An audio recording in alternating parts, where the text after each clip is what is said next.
You know what? Close enough. Welcome back, Dungeons and Dragons: Honor Among Thieves. Hopefully, people actually get to the theaters this time and appreciate. Oh.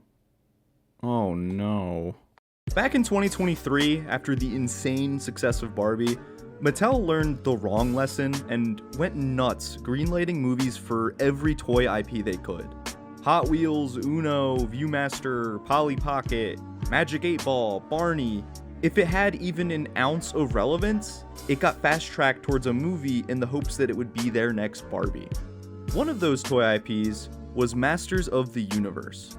Out of all the ones that Mattel could have possibly pushed to be a movie, Masters definitely makes the most sense. While maybe not the most relevant, it has had many different cartoon series, its own movie over the years. It's still something that's been in the zeitgeist for 40 years at this point. You throw Travis Knight in the mix, and you've got my attention. But then you throw Jared Leto in there, and now I'm a bit more cautious. Masters of the Universe feels like a distant relative of Thor Ragnarok, Guardians of the Galaxy, or Dungeons and Dragons. It's a solid action-adventure comedy following an ensemble of misfit characters. While it might not reach the same heights of those other movies in the same vein, I still had a great time with it. After a young Prince Adam is sent to Earth, when Skeletor takes over the realm of Eternia, he returns 15 years later to embrace his destiny and save his home. Now, there isn't really anything new or innovative about the structure of its story, which can both work for, but also against this movie. Such a straightforward premise like the long-lost hero returning home to set things right, it makes it easy for an audience to buy into his journey and connect with the character, because a story and character like that are so familiar. But then at the same time, those other necessary beats that come with this kind of story, like his emotional stakes being tied into his parents, or the romantic tension with his childhood friend, feel a bit tacked on because of how familiar they are. Wait, is this movie just The Lion King? I wrote down that whole blurb about how this isn't new and it's very familiar, and while reading that out, I just pictured The Lion King. Huh. Despite such a simple setup and a 2-hour, 20-minute runtime, the movie never really loses steam. From when Adam finds his sword until the end of the movie, it does a pretty great job keeping up the pace pretty much the whole time. I was genuinely surprised at how great some of the action sequences are. I really wasn't expecting much, but the fight choreography and editing are solid. There's a lot of great moments where the impacts and shots are cut to the beat of the score. The scale and weight of the powers feel natural, and for the most part, the VFX hold up too, with a handful of uncanny moments. Take notes, Mortal Kombat. The setting of Eternia goes back and forth from visually stunning to, oh damn, that is a painfully obvious green screen. A lot of recent movies like Mandalorian and Grogu and Mortal Kombat also have this same issue that Masters does, where the physical set the actors are actually on and the wider digital environment behind them feel so separated that it ends up making the set that they're on feel a lot smaller. The score and soundtrack for this movie slaps.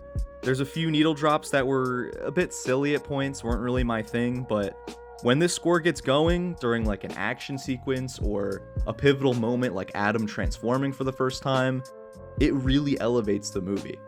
There's a wide ensemble cast here, with most of the characters getting their own moments to shine towards the end. I'm sure fans of the original cartoon really loved that. But besides those moments, most of the characters are barely characters. There's moments where you can feel the movie straight up telling you to be emotionally invested that just never really land, which I guess goes back to my point of nothing in this movie feeling new.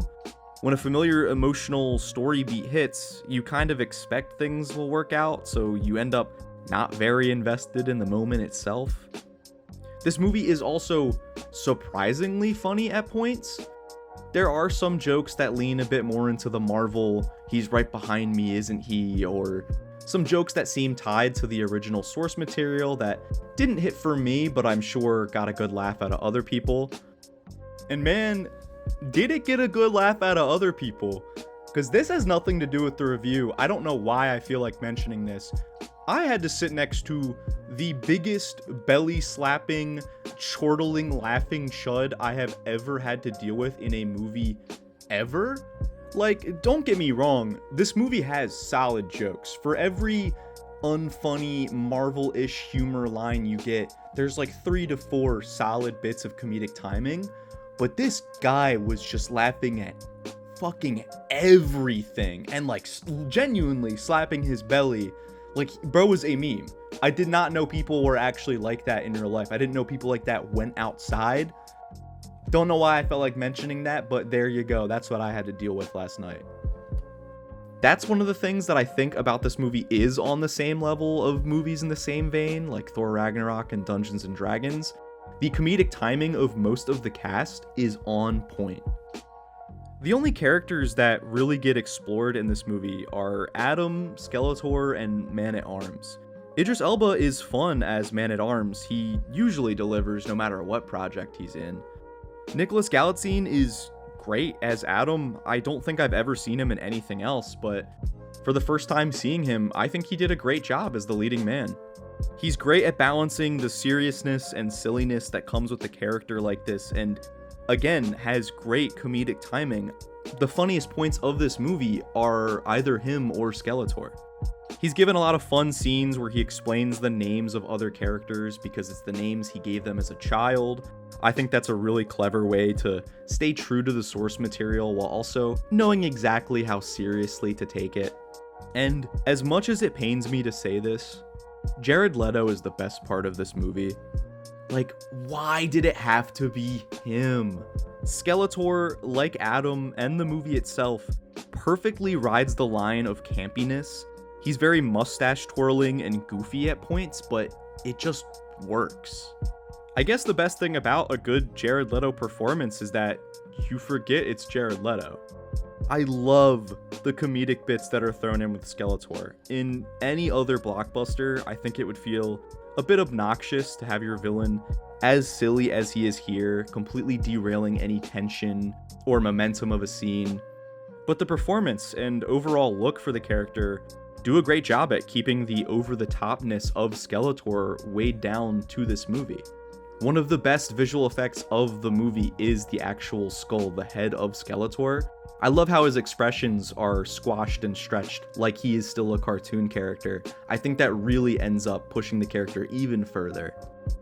There's a bit towards the end of this movie where Skeletor is in Adam's memories.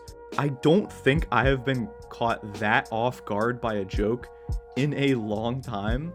It's such a stupid, goofy thing to say is my favorite part of the movie, but Skeletor in the gym, oh my god, dude. While I used to wonder who is this movie for because of the relevance of an IP as dated as this, Masters of the Universe ends up being a solid blockbuster. Not the most innovative or compelling, but it's definitely a lot more fun than a turn your brain off, have dumb fun kind of movie.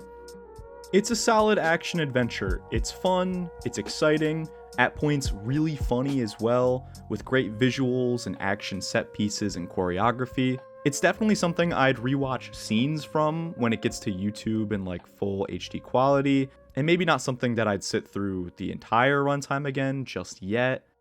I still think it's pretty solid. I'd give Masters of the Universe a light 4 to a strong 3 out of 5 stars. If you saw Masters of the Universe, which, judging by its box office, you probably didn't, which means this video will probably also flop. Great news for me. Let me know your thoughts in the comments below. As always, thank you for watching all the way through. If you're still here, I always appreciate the support. Keep that retention up for me. That's pretty sweet. If you could drop a like and subscribe if you haven't already, I would appreciate that as well. Don't know why the YouTube algorithm seems to be hating my channel recently. I'll go from 100,000 views to 40 views on a whim. Don't really understand that, but we're just gonna keep going, I guess. Thank you again for watching, and I will see you guys in the next one.